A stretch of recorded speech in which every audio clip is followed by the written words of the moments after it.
Hello guys, मैं हूं आपकी आरजे प्रियल और आप सुन रहे हैं मेरे साथ पॉकेट एफएम की novel Reborn for true love and Trust. Chapter 17। Manav और संजना होटल से निकल गए थे। कार में बिल्कुल शांति थी। तब मानव ने एक नज़र अपने ड्राइवर को देखा तो मानव का इशारा समझ ड्राइवर ने कार का पार्टीशन ऑन कर दिया। पार्टीशन ऑन होते ही मानव ने संजना को खींचकर अपनी गोद में बैठा लिया। संजना, जो अब तक खिड़की से बाहर देख रही थी, वो मानव के इस एक्शन से शॉक हो गई। उसने सिर उठाकर मानव को देखा तो मानव उसे ही देख रहा था। संजना ने मानव को ऐसे देखकर पूछा, क्या बात है, आप मुझे ऐसे क्यों देख रहे हैं? क्यों नहीं देख सकता? तुम परेशान क्यों हो? कोई बात है तो मुझे बताओ। मानव ने संजना के गाल को सहलाते हुए पूछा। वो मैं सोच रही थी कि कल रात के बारे में अगर किसी को पता चला तो मैं सबको फेस कैसे करूँगी? सब क्या सोचेंगे? संजना ने परेशान होते हुए कहा। स्वीटहार्ट, तुम चिंता मत करो, कोई कुछ नहीं सोचेगा। वैसे भी तुम्हारे भाइयों को सब कुछ पता है कि कल तुम्हारे साथ क्या हुआ है। वो जानते हैं कि इन सब में तुम्हारी कोई गलती नहीं है। उन्होंने अब तक घर पर सबको पूरी सिचुएशन समझा दी होगी, इसलिए तुम्हें टेंशन लेने की और ना ही गिल्टी फील करने की। मानव ने संजना को प्यार से समझाते हुए कहा। संजना को सब सुनकर अब बहुत डर लग रहा था कि घर वाले कैसे। संजना यही सब सोच रही थी, तभी उसे मानव की आवाज़ सुनाई दी। तुम चिंता मत करो, मैं हूं ना तुम्हारे साथ। संजना ने जब सुना कि मानव सब ठीक कर देगा तो उसे थोड़ा अच्छा लगा। थोड़ी देर बाद उनकी कार रनावत विला के सामने आकर रुकी। पहले मानव उतरा, उसके बाद उसने संजना को उतारा और साथ में अंदर की ओर बढ़ गए। जब मानव और संजना लिविंग रूम में पहुंचे तो वहां पर पूरा परिवार मौजूद था। आदित्य और अर्जुन के साथ सब लड़के होटल से सीधा घर आ गए थे ताकि सबको सब कुछ बता सके। उनके सब कुछ बताने पर सबको मुकेश पर बहुत गुस्सा आया, पर अपनी जान के बारे में सोचकर उन्हें बहुत बुरा लगा। लेकिन तब आदित्य ने सबको समझाया कि कोई भी जान से ऐसी कोई बात नहीं कहेगा जिससे उसे दुख हो।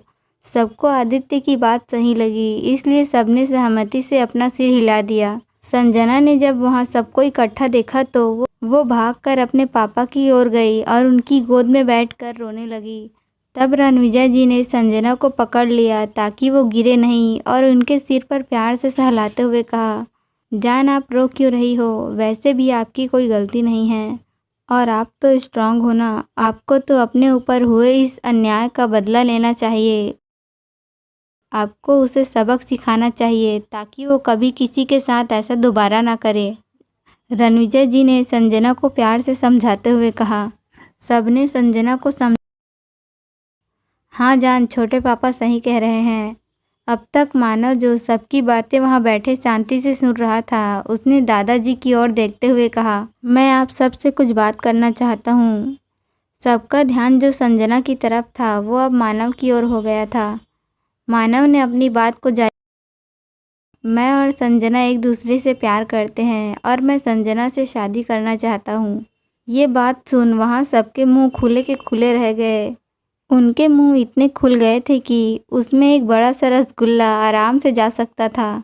मानव की बात सुन सबको 440 वॉट का नहीं 880 वोल्ट का झटका लगा था, क्योंकि मानव जो प्यार और शादी के नाम से कोसों दूर रहता था, जिसे किसी लड़की का आसपास भटकना भी रास नहीं आता था, जिसने आज तक ना जाने कितनी लड़कियों को रिजेक्ट किया था, वो आज उनसे सीधा उनकी जान का हाथ मांग रहा था। मानव ने एक नज़र सबको देखकर अपनी बात आगे बढ़ाते हुए कहा, आज शाम को मैं दादाजी और सबके साथ रिश्ता पक्का करने आऊँगा, इसलिए सब तैयार रहना। ये कहते हुए उसकी नज़र संजना पर ही ठहर गई और मानव ने संजना के पास पहुंचकर संजना का सिर सहलाते हुए कहा, अपना ध्यान रखना स्वीटहार्ट, मैं शाम को आऊँगा। ये कहकर मानव वहाँ से चला गया। सब शौक की वजह से अभी भी अपना मुँह खोले उस ओर देख रहे थे जिस ओर मानव गया था। सबको होश तब आया जब एक मेड का फ़ोन बजा जिसकी रिंगटोन थी। जोरों का झटका हाई जोरों से लगा। उस मेड ने जल्दी से अपना फ़ोन निकाल कर कॉल कट कर दिया। जब उसने सबकी ओर देखा तो सब उसे अजीब नज़रों से देख रहे थे, तो उसने खिसियानी हंसी हंसते हुए सॉरी कहा और ये बोलकर वहाँ से ऐसे गायब हो गई जैसे उसके पीछे बब्बर शेर पड़ा हो। सबने उसे देखकर अपनी गर्दन ना में हिला दी। जब सबका ध्यान संजना पर गया तो संजना अपने पापा की गोद में उनसे चिपकी हुई सो गई थी। वो इस वक्त किसी खरगोश के बच्चे की तरह लग रही थी, जो बहुत क्यूट और सुंदर थी। संजना को आराम से सोता देख सबके चेहरों पर सुकून छा गया। सो गाइस, आज के लिए बस इतना ही। आगे जानने के लिए सुनते रहिए ribbon for true love and trust. Bye everyone.